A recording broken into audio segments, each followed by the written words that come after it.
does it feel like this thing has moved slightly every time I sit in this goddamn chair? It probably has. That's why I don't want anyone to move my seat in my car. I'd fuck with it for 30 minutes like, this doesn't feel right. If you move it forward or back, it's fine. But when you start tilting the seat, that's when Oh, that's unacceptable. it's like, oh God, no. Yeah, every time I go to any type of like Midas or freaking discount tire, I'm like, please do not change the freaking lumbar on my seat. Flat tire today. Of course, trying to find a gas station with air is nearly impossible. So then you have to try and limp it around, because the spare tire never, of course, is aired up enough. Got like 10 psi in it. Welcome to the Desert Lair, episode 4. I'm Dustin, functional misanthrope. Dillon's here. He's a mostly functional nerd. This week we're talking about Johnny Mnemonic, but we'll get the news first. Nvidia cards, I guess, officially came out, and obviously they instantaneously sold out. Not surprising in the slightest. Yeah, even though they're, the 5090 I think is $2,000. Instantly sold out. I think people were waiting for days, camped out in line outside of Micro Center or something, I think, in California. On eBay, they're selling for like $5,000, $6,000, $9,000. That's ridiculous level. It's insane. I don't understand. It's a good time to buy stock in Nvidia, though, considering they lost $600 billion because of the AI thing from China. TV, the only thing I saw, Squid Game Season 3. Have you watched any of the Squid Games? No, I know the general premise, but no, I never watched them. Nah, I haven't watched them either. I mean, eventually I might check them out. I think the only movie I saw out that kind of looked interesting was Companion, an AI robot, sex bot. Oh, okay. That goes crazy or something. It looked. EA apparently laid off some Bioware staff. Yeah, that's kind of like their way. Oh, this game failed? Well, obviously we need to get rid of all the people who were part of it and just get new ones. They're shifting focus to Mass Effect. I think their response was basically, we have the right people in the right places. We're not going to tell you how many people are working on this, but we have the right people in the right places. They don't have to tell us exactly how many people are working on it, obviously. Like, they're not obligated to mention any of that. I'm just curious if, is this thing woefully understaffed now? Or, who knows? Guess we'll find out. Hopefully they learned a lesson from Veilguard. Bring that up, they in particular fired every single writer for Dragon Age Veilguard because it did so terrible. Like, everyone remarked how bad the story was. So they're like, well, we just get rid of all these people and get new ones and be able to do better. Well, they probably have, I think, people who worked on the original Mass Effect trilogy. So hopefully that will stay intact. Sony looks like it's reversing some of its PlayStation Network requirements for some of its games. The entire point of most corporations is to make the most money. Let's go out of our way to limit the amount of sales we can make just because certain countries don't have access to PlayStation Network. It just seemed like a ridiculous idea of why limit the amount of people who can buy your product. I'm sure it has something to do with Sony wanting to try and push advertisements or new games or, if they're part of the PlayStation Network, then there's an opportunity to sell them things. Just market to the people who have it and don't market to the people who have it. Figure out some other way. The creativity, figure out a way to make money is unlimited with corporations. Yeah, just introduce gambling to children. Sony, the whole PlayStation Network thing was just kind of scummy and there's no reason for it. They received enough backlash that they backpedaled. I assume you didn't, but did you ever play any of the Dino Crisis games? No, I don't even know what those are. So they're old school, I think, I want to say original PlayStation survival horror games. So they're similar in playstyle to maybe like the old Resident Evils-ish, but obviously the story involves dinosaurs. I just saw Good Old Games released like a remastered version of the Dino Crisis 1 and 2. Thought that was kind of interesting. No Man's Sky Worlds Part 2. I guess this is a massive update that No Man's Sky developers have been releasing. Did you play any of the No Man's Sky? No, I never played them. I play games similar to it, but I never played that one in particular. The exploring part of it is pretty interesting, and flying around the ships and stuff is fun, and it's neat being able to just take off and fly directly out into space and land into planets. And there's a lot of neat aspects to that game. But virtually all of the crafting and the collection and all that stuff, man, I want nothing to do with it. That's a huge part of the game, those types of games. Yeah, it's a massive part of the game, but to me, that's like the least interesting part of it. And I mean, there's all kinds of stuff that you can do with that game, and most of it I just don't care about. But the exploration and the being able to fly to different planets and see the terrain and stuff, that is the neat part of it. And I think they expanded quite a bit of that. So at some point, I might check that out again, just to see where it's at. It's been a few years, I think, since I played that. I think that's all I had for news. There wasn't a whole lot going on. I had one interesting story I found. So apparently Blizzard released for limited time a $90 mount in World of Warcraft. $90, like more than expansion or even the game would cost. And some people thought it wouldn't sell well. They made $17 million. There was a bunch of images and like posts I saw of the main hub of the current expansion just entirely filled with those. I guess people are willing to pay that much money for a portable auction house. Hey, they know their audience. And I guess if you've been playing it long enough, is there any other way to get this thing other than just directly buying it? I think you can over time earn points, but it takes forever. So 6 years from now of no lifing, wow, you could have this mount. I don't know how long it takes, but I know it's a long time of grinding in order to get it. Or just fork over the $90 and... Yeah. Well, they know their audience, and, it doesn't affect the game that much for the most part. I wonder who decided $90. They're like, yeah, this is going to sell or this is not going to sell. Let's make it literally more than the game would cost even now. Like, even $70 brand new game, it doesn't even cost as much as a random amount in World of Warcraft. Well, they sold $17 million worth of them, so it worked, I guess. Yeah. It is, again, I suppose, an interesting economy of scale experiment. Like, if they'd released it at $45, would they have sold more than $17 million worth of them? Who knows? But yeah, I don't know. What is most people's personal cap for that kind of purchase? I have no idea. What's the maximum amount you would be willing to pay for this? For a mount? None. A mobile auction house mount. $2? If they released it at $2, would you pay $2? Okay, $2 maybe, but the point being is I don't use the auction house enough in those type of games to really warrant having to spend real money. Yeah.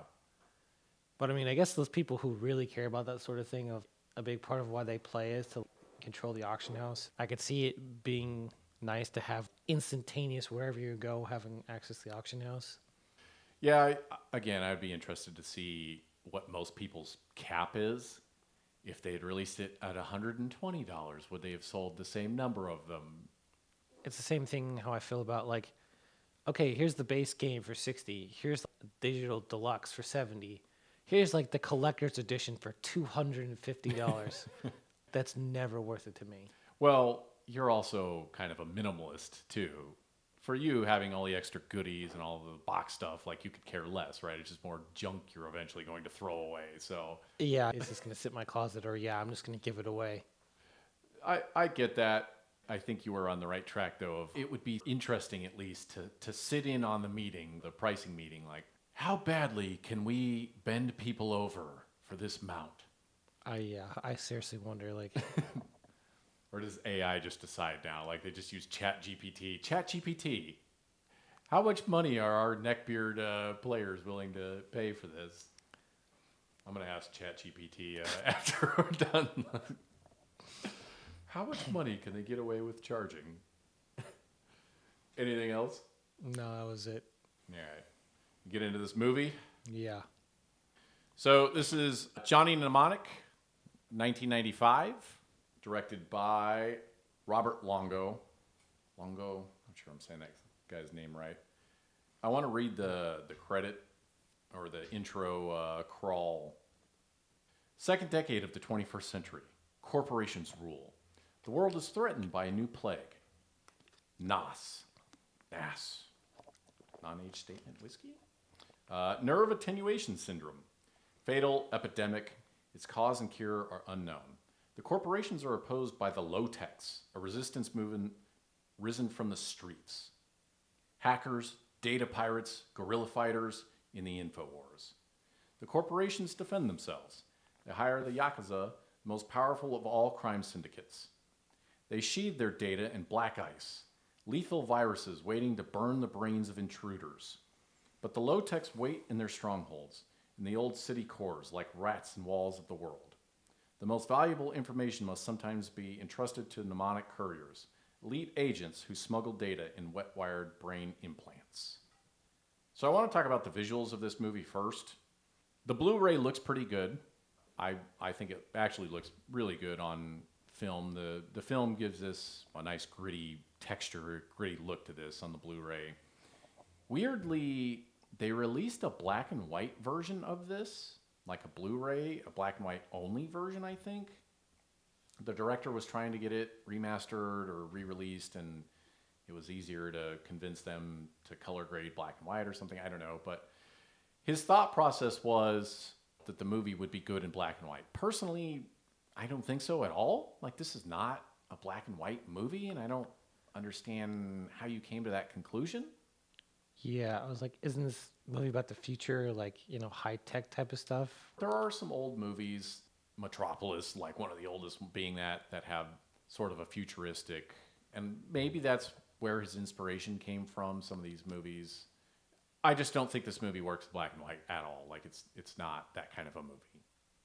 But, as we'll talk about with this movie, maybe the poor decisions of this director are why he, I don't think, really ever made any other movies after this movie. He came from music videos, so he filmed music videos and stuff, and maybe it shows. We'll get into it. The acting is so stiff and terrible. That girl, did they just pull her off the street? Like, has she ever been in anything else? I didn't look her up, but I was like, is she just some random person's spouse or something? They're like, we need a woman, a prostitute, or some girl he met in a bar to play 10 minutes in the first opening scene, or 3 minutes. Can you do it? This is not exactly top tier. It was rough. It was rough. Her acting was awful. And Keanu Reeves' acting, not much better in this. Keep in mind, this is 95. Matrix came out in 99. So 4 years later. I mean, are you casting, if you watch this movie, are you casting Keanu Reeves to play Neo? Just based on that, but there's also like, that's why they have auditions. Well, for sure. People grow in experience over time. For sure. And, maybe it's not completely Keanu Reeves' fault. This movie was not the greatest in terms of acting, writing, directing. Yeah, I mean, especially if you're a younger actor, it's like you somewhat rely on the director to tell you, it's like, was that good? Was that bad? Do I need to do better? Like, yeah, it was still rough. All the acting in this movie is not great. So after that, I kind of like, this is the future, but we still have tube TVs. Like, he turns on the old tube TV with the remote and stuff. And I'm like, man, our vision of the future is not very creative here. I do like how the TV is a phone, though. I don't know. I feel like at least 5 or 6 times there's the AT&T symbol. Was AT&T a sponsor? Yeah, a sponsor, or did they fund this movie? Because it seemed they are very happy with the AT&T logo in this. Yeah, I noticed that. I was like, yeah, this is probably product placement, but whatever. Product placement can be neat in movies. So whatever, it's cool. In any event, Johnny, he's a mnemonic courier. We find out he wants to get stuff taken out of his head, but it's going to cost a lot of money. So his handler comes up with another job. So Johnny can hold an entire whopping 80 gig, a massive 80 gig in his head. He can upgrade to 160 gig with his doubler. I guess I'm kind of laughing because I'm like, do these people not know about encryption? Like, can't we just run around with encrypted hard drives? And you can, because they scan him when he goes through the airport, and they find that the implant in his head, now it's disguised as like some kind of dyslexic something. Yeah, dyslexic or speech thing or whatever. I forget what, but it's, man, can we just not have encrypted hard drives or something? The part I thought was a little ridiculous was, okay, as your handler of this guy, one of the first things you would know, it's like, okay, how much can he hold? Well, he obviously told him, did you get the upgrade? if you're going out of your way to ask someone if you got the upgrade, I'm assuming you know how much it holds, and then you get a new job, and what's literally one of the first things? It's like, well, how much capacity do you need to do this job? Wouldn't that be the first question you ask? Oh, we need literally like double the amount he can hold. Well, obviously my guy can't handle that much, so why would he agree to the job in the first place? Or they just assumed that it would be okay and didn't ask that and just said, okay, my guy can handle it, no problem. Yeah, it is kind of interesting. I mean, it sets the movie up, I guess, but there is kind of a like, did you know how much data? Did we do any kind of research or ask any questions? I don't know. I just feel like you're supposed to be some high level handler and you can't ask basic level questions. This is my guy's expertise. This is what he can handle. Why would I give him jobs that literally almost certain death? Like, I like the term though, synaptic seepage, like it's some kind of STD or something. I'm like, I wonder if that was intentional or if they just couldn't come up with something a little less leaky, seepagey. So he's got the implant in his head, which is kind of cool. We find out they try and pump too much stuff into his head. And I like how he's in the bathroom during that scene doing like woo-saw exercises. Like, you doing meditation is somehow going to fix your nosebleed and your brain being scrambled. I like how he's yelling. I was like, how soundproof is the door to the bathroom that people literally 5 feet away from the door can't hear you screaming in agony? That part was like, they must have really good soundproofing for this door because Jesus. But then he walks out and he hears the sensor right, and so we meet all the bad guys. The guy's laser whip thing's pretty sweet.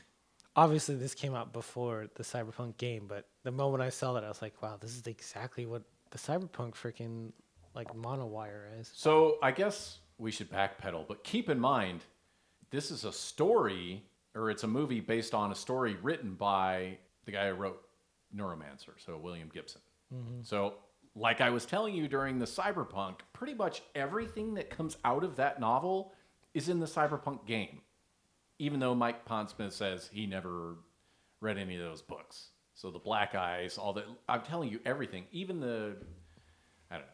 In any event, yeah. There is a possibility that two different people at a different time thought of the same thing. I mean, there has been instances, but I mean, like you said, exactly down to multiple different things. Like the basic idea, sure, and maybe a couple like tech things maybe just get inspired by the same thing. But it's like, yeah, after so many coincidences, it's like, is it really coincidence? Yeah. It trickled down and he thought it was his original idea. The one thing, though, about that laser whip or wire or whatever, I was like, I would never carry this thing. The fingernail. Do you remember the fingernail? Like, it just looks disgusting. It's like, ugh. Yeah. How ridiculously OP that thing was of being the ultimate melee weapon. Does it like standard issue for every guy? Like, Yeah, can't we get a couple more of these? Some kind of developmental weapon, or maybe we just arm everyone with this thing. yeah, because it's like, I'm assuming if you're a soldier, having a melee weapon, like a knife or something, would be standard issue for most of them, sort of thing. And, what's the point of a knife when you have to physically reach someone when you have like a longer range, like whip type weapon that instantly will kill someone if you hit them? Well, we have to have an interesting bad guy with unique signature, Yeah, yeah. sweet ass laser weapon with a really disgusting nail. The anime playing in the background, by the way, is Demon City Shinjuku, which you probably don't know. I think it's an No. older OVA. So in any event, they fail to catch Johnny. He slips out in some really weird, I don't even know, is that a French disguise he's in?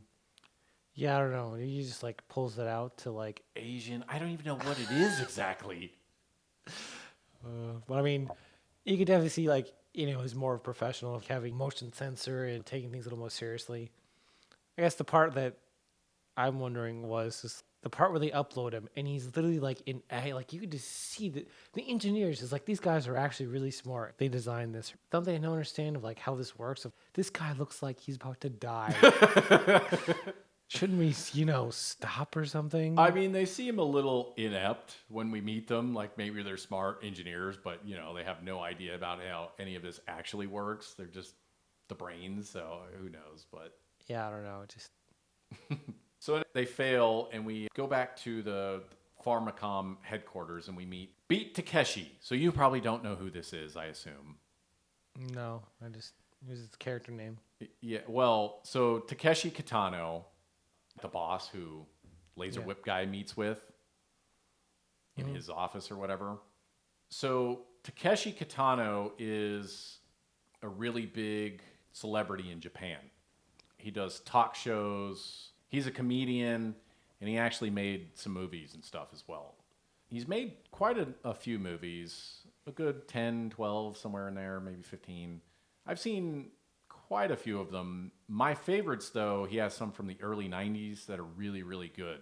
So he plays a gangster in his better movies. He has this really kind of offbeat, dark sense of humor in these, and they're just kind of surreal almost, and they go from kind of light-hearted comedy to just killing people. They're really good.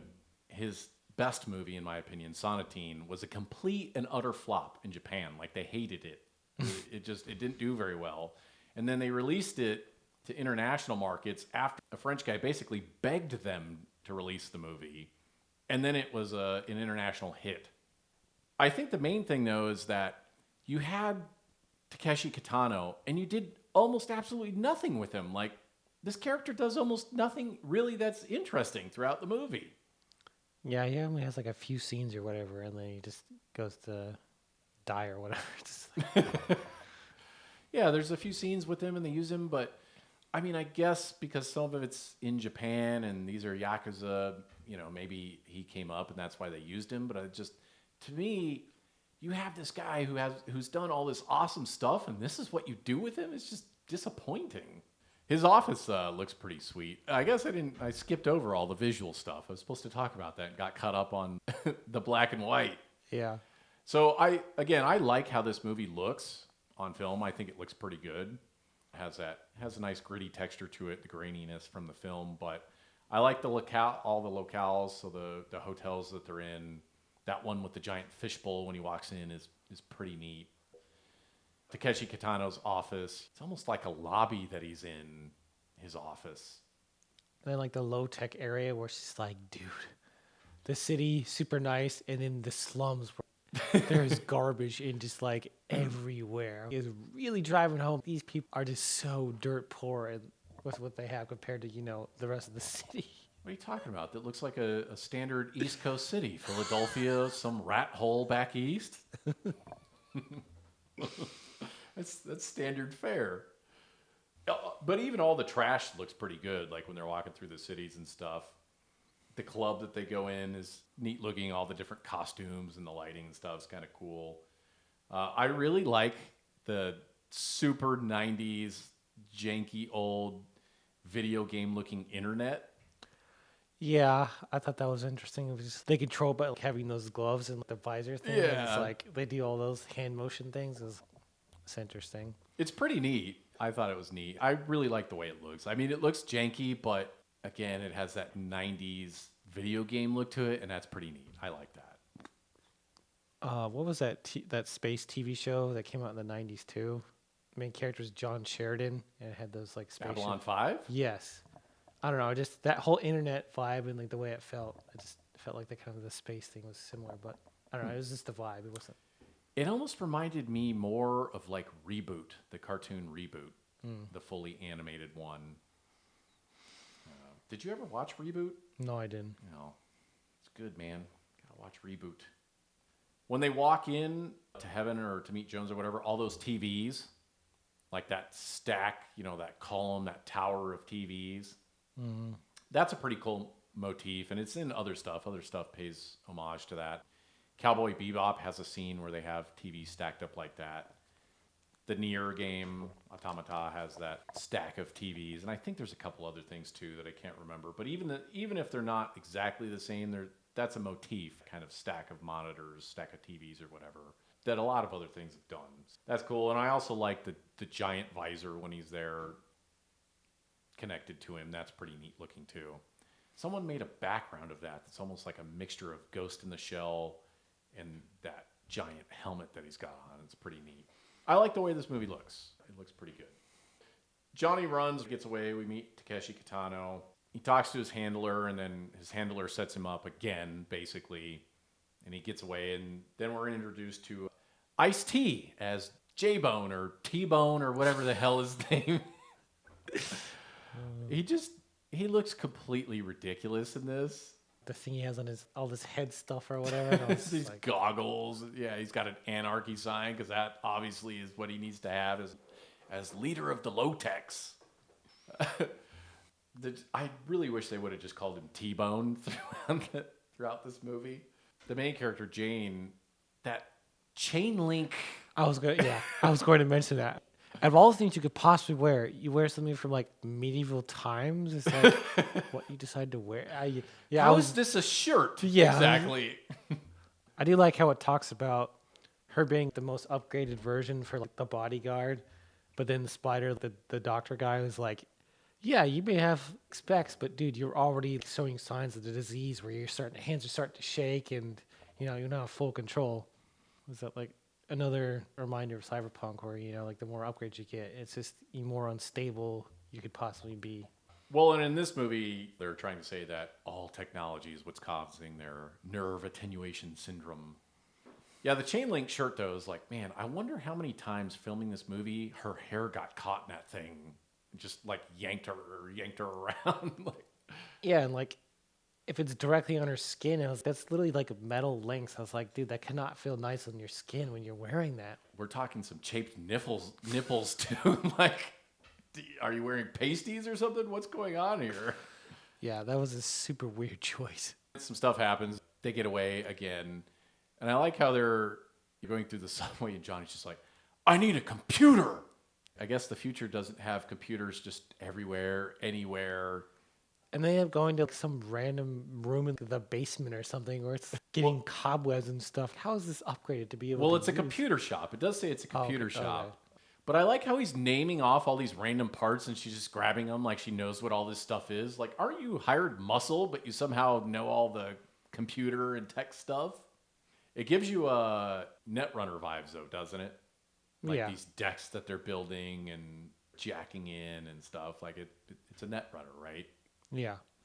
Pharmacom catches up with them again, and they get away. And Takeshi Kitano hires Dolph Lundgren as Preacher. That was the weirdest character in that entire movie.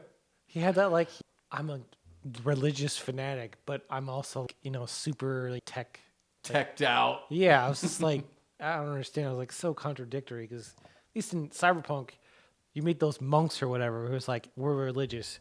We utterly refuse technology. It's their belief. The guy breaks down in almost agony of going against his faith by having cyberdeck and like all that other tech stuff. And I'm going against my faith. I'm pretty much going to kill myself. Well, apparently God doesn't care if you get all teched up in this universe. Yeah, I don't know. That entire character just was weird. So Dolph Lundgren, interestingly, just a random tidbit, he looks like a meathead, and he plays all these meathead characters and bad guys and all these different people. He actually has a master's degree in chemical engineering. Wow, that's actually surprising. Yeah, like it doesn't fit at all, right? You're an actor and you have a master's in chemical engineering? Yeah, I mean, obviously he makes more money as an actor than he ever would as a... But still, I just thought that was pretty interesting. He's just kind of this meathead guy, and you're like, oh no, he actually has a master's degree in something that it takes a significant amount of work to get a degree in. They get away again, and they start having problems, and so she tells them, we need to get to the doctor or Spider. I guess my first thought is like, listen, I'm not going to a fucking doctor named Spider. I'm sorry, but I'm not having a guy named Spider work on me. Don't a lot of those Ripper docs in Cyberpunk have all those nicknames? Yeah, I suppose. Still, I don't think Spider is my first choice of doctor. Like, can we go somewhere else, maybe? I mean, you're on the run from the most powerful groups in the city. You don't exactly have a lot of options here. Fair enough. And yeah, I mean, he pretty much tells you straight up the entire point of wanting to use all this money in the first place is to be 100% full again. And it's like, well, you'll have diminished motor skills and you don't remember anything. And he's like, I'd rather be dead. He's like, I'd rather be dead. And I was like, yeah, that would be my choice too. Yeah, it's like, we can't get this done. He's like, but there is one way I can get it done. He's like, how? With a drill and some forceps and some general anesthetic. And you'll lose some fine motor skills probably. That part was hilarious. Yeah, you just see how fast he's like, nope, I'd rather be dead. Like, You won't remember anything for longer than 3 seconds at a time. For 3 minutes. it is like 3 minutes, yeah. No thanks, dude.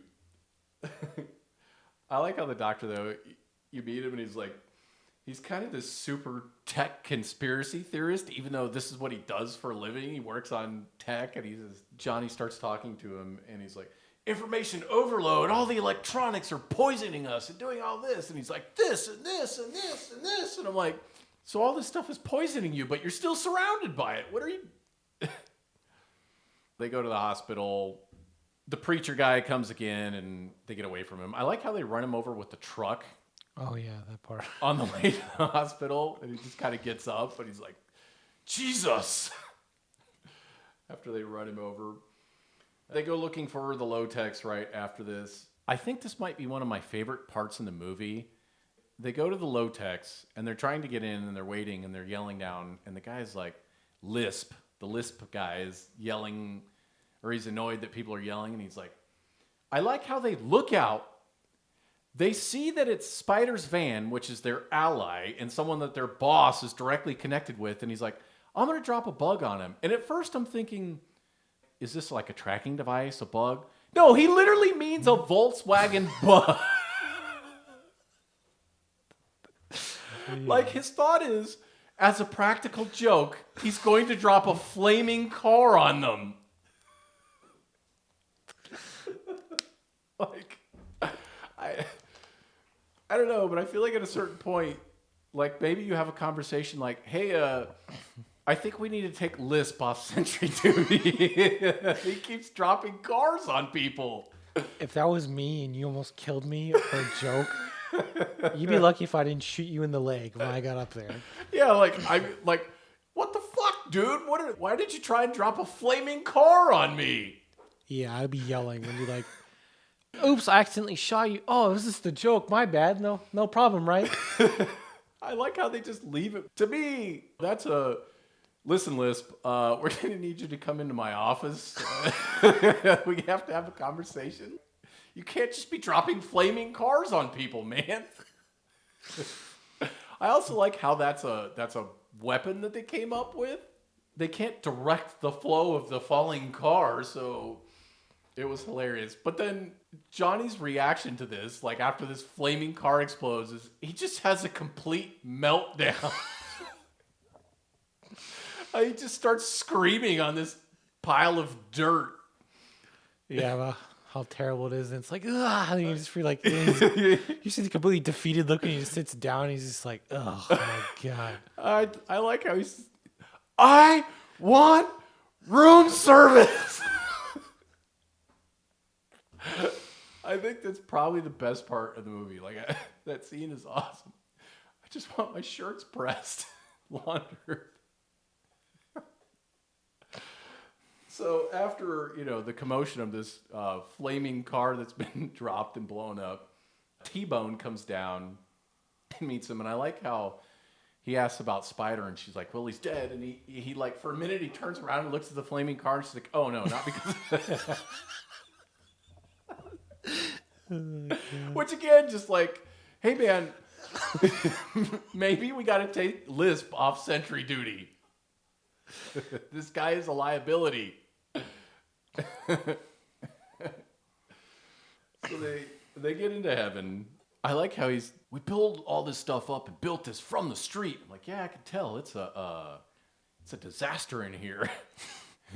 It's like they show that first scene, and it's kind of neat. They built all this stuff, but like, man, this is a rat's nest of just ropes and open power wires that people are running across. I'm like, can't we at least get some danger tape? The second best part of this movie, I think, they're talking about meeting Jones. And finally, we go to meet Jones. The moment I saw that tank with the dolphin, I was like, yep, that's Jones, isn't it? That's him. The look on Johnny's face when he's like, "Meet Jones," and it just pans over and it's this fucking dolphin. Like, this is just completely fucking bonkers. This movie has just jumped off the rails at this point. He's like, a fish! And the freaking dolphin gets pissed off and it like shoots that beam at him or whatever. I like how their ace of their sleeve is a fucking dolphin, like. And then the awesome part is throughout all the rest of the movie, basically, while all this stuff is happening, you just hear these dolphin sounds in the background. It's just randomly making fucking dolphin sounds. I laughed so hard when it panned over to the dolphin, like. It was just the point of just, oh my god, this is going to be Jones, isn't it? Well, the other thing too is, isn't this some kind of animal abuse? Like they have this dolphin in a tank that, like, he literally can't move. I'm assuming the military did experiments on him to make him smarter or Yeah, whatever. yeah, fair enough. I want to be in the room though when they're having meetings and they're workshopping ideas for the movie, and the director's like, "Jones should be a dolphin." Was anyone like, what? I do wonder who came up with that idea. And the director's like, yeah, that's a good idea. Let's do it. Solid. So here's the weird thing. William Gibson, I think, actually wrote this movie, which is insane. It's hard to believe that the guy who wrote Neuromancer wrote the script to this movie. The choices in this movie and the dolphin. I seriously thought it was going to be in like Cyberpunk where it's a Netrunner where he's hooked up to the chair, but he can't ever leave because he just has so many things adapted. That's what I first thought it was going to be. Yeah. Yeah, and I saw the dolphin. I was like, there's no other reason why they would have a dolphin in a tank like this in this weird ass spot if it wasn't important. Like, well, this movie took a turn for the ridiculous.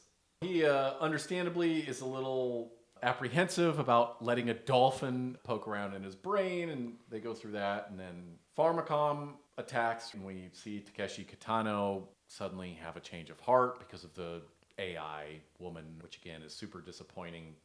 But I like when they're attacking and they have a couple people stationed on the ground, and Liz again drops a flaming car on him, except this time the guy is just standing underneath the burning husk of this car, and so just gets a car dropped right on top of him. Yeah, and then the part where right after that, the lady picks up the rocket launcher. Yeah, that Ep4 just blasts. Wasn't your orders to capture this guy alive to get his head back? I'm assuming shooting a rocket launcher at the base, like at this place, is not a good idea. Like, by you hit your own people? Yeah. It was like, you hit the target and you kill your own guys? What happens if you kill your own boss? Like, what are you going to do then? You go back to the base, it's like, what happened? It's like, yep, I killed my own boss with a rocket launcher. My bad. It seems like there's a lot of negligence on the part of these lower tier minions. Maybe we need to raise our hiring standards. Yeah, or just like, I don't know. That whole part was just like, yeah, this person should just be killed for incompetence. You shot a rocket launcher without even seeing where you were shooting it, and you could have killed, your whole team and your boss. Like, I like how all the low techs, though, they're fighting against technology, but for some reason they have more technology than anyone else we've met in this entire movie. They have an entire base of just technology. We're fighting the man, and all this technology's poisoning everyone. But we have more of it than everywhere. We're like surrounded by it. one part I thought was okay. It was just the assassin guy with the laser wire thing kills his boss. It was disappointing, like I said, especially knowing who Takeshi Kitano is and seeing that they did basically nothing with him was just a waste. So I think there's a Japanese cut of this movie where I think it's just extra footage of Takeshi Kitano, which I wish I would have looked that up and tried to search it out just to see what it was. I think it's a few extra minutes, but I never really understood why certain movies have to cut certain things from it. There's a couple of movies where you see international version and then the American version. It cuts like 3 minutes off of it. It's like, why? Well, yeah, I mean, a lot of it they edit just to try and form a cohesive story. Sometimes they try and cater to a specific audience. The Japanese audience maybe likes Takeshi Kitano, so they added some more scenes of him in, but maybe those scenes really did nothing for the movie, and that's why they edited them out in the first place. So I guess another thing of Lord of the Rings. If you're a fan, what you gonna watch? The normal version or the extended cut? I don't think anyone I've ever seen who likes that stuff is going to watch the normal. They're like, I want the extended cut. well, yeah, but keep in mind, the Lord of the Rings, though, cut stuff out because it was just too, like, you can't show a movie that's 18 hours long in theaters. Like, you had to cut that stuff out. But a lot of that was relevant to the plot and was interesting. A lot of times they film stuff for movies. Not all of that is interesting or makes sense in context or, you know, you have to edit stuff out of movies. You're not always going to use every bit of footage that you use. So in any event, they kill all the Pharmacom people. Energy wire guy gets his head cut off. And then Preacher comes back. And the only way that we can kill him, apparently, is to direct a microwave at him and cook him. I feel like they just did that because they wanted to see it on fire or something. I don't know. I like how after everything, all the fighting is done, then T-Bone and all his guys show back up. They show up immediately, basically, after everyone's dead. Convenient timing, Dick. Were you just waiting back there for us to finish? Isn't that like every video game ever? It's somehow only you, and then the moment all the guys are dead, all the NPCs show back up. They defeat everybody, and they get the stuff out of Johnny's head, and so they're broadcasting. I like when they're broadcasting. T-Bone tells everybody, "Get your VCRs ready," and I'm like, "What are we taping this? What are we using the VCRs for?" Yeah, I don't know. It's a good thing we've come far enough that we're still using tape media in the future, along with our tube TVs. Crap. Now I gotta go try and get the chalkboard. Scores? Ready to do scores? Yeah, I guess. You want to go first or you want me to go first? You go first. This is definitely not a good movie at all. No. However, I still think it looks pretty good. And I like the fact that it's just completely ridiculous. It's one of those so bad it's good type of movies, in my opinion. Yes, but certain movies really lean into that makes it a good movie rather than I'm going to try to be serious, but because of the ineptness of the director, it was just bad. Well, yeah, but that's what makes a lot of times a so bad it's good movie, when they're legitimately trying to make a good movie and they just completely fail because it's ridiculous. He said this director, I'm pretty sure he didn't make any movies after this. So this was a flop, by the way, shockingly.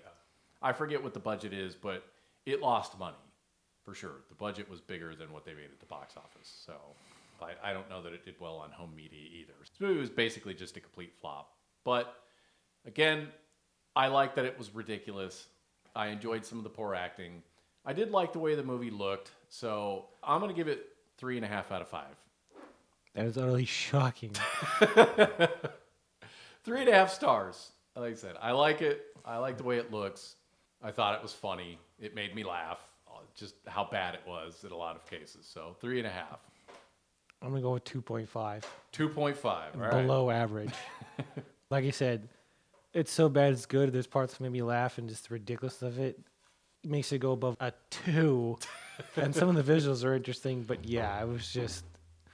No, I'm sorry. It wasn't even an average movie. It was below. Yeah. Not for you? No. I mean... It is kind of interesting, though, seeing the evolution of cyberpunk. So they had this movie in 1995 with Keanu Reeves, and then we had The Matrix, which compared to this movie, it's already insulting to the Matrix to even compare at any Yes. level. Yes. I would agree with that, I suppose. But we can compare Keanu Reeves' acting in The Matrix to this and say that he definitely improved. Yes. And then we get to see Keanu Reeves again in the cyberpunk game.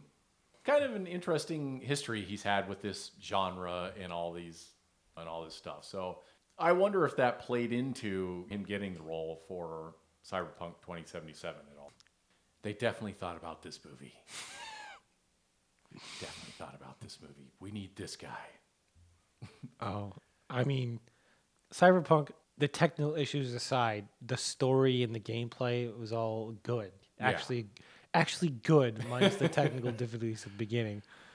It's an interesting progression, right? To kind of see how he's been involved in the genre and these movies and stuff. So I thought we should take a step back and see where it kind of began with Keanu Reeves and Cyberpunk.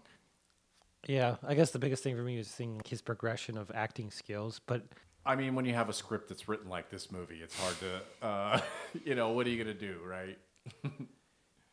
So, below average, if you could have your time back, would you take your time back, or do you think it was worth watching once? it was worth watching just to see the dolphin part. It was hilarious. Yeah. Well, all right.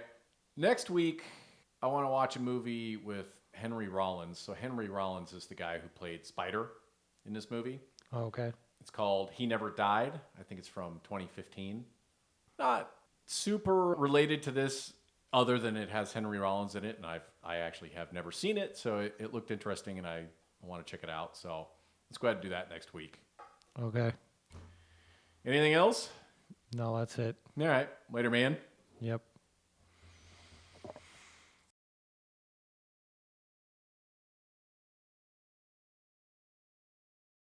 I don't know. I'm not assuming every movie you pick is going to be good. It's just, I understand the inspiration why you picked that, but I was just, I have a certain point in the movie, I was just, why did Dustin pick this? Like, Kingdom Come Deliverance 2, which I don't know if I want to play it. What is that one? That's the one with that super weird combat style, like, where it's like has combos or whatever, where you're looking at a wheel pretty much, and you use your sword, and you swing one way, you have to actually directionally make it go this way. And then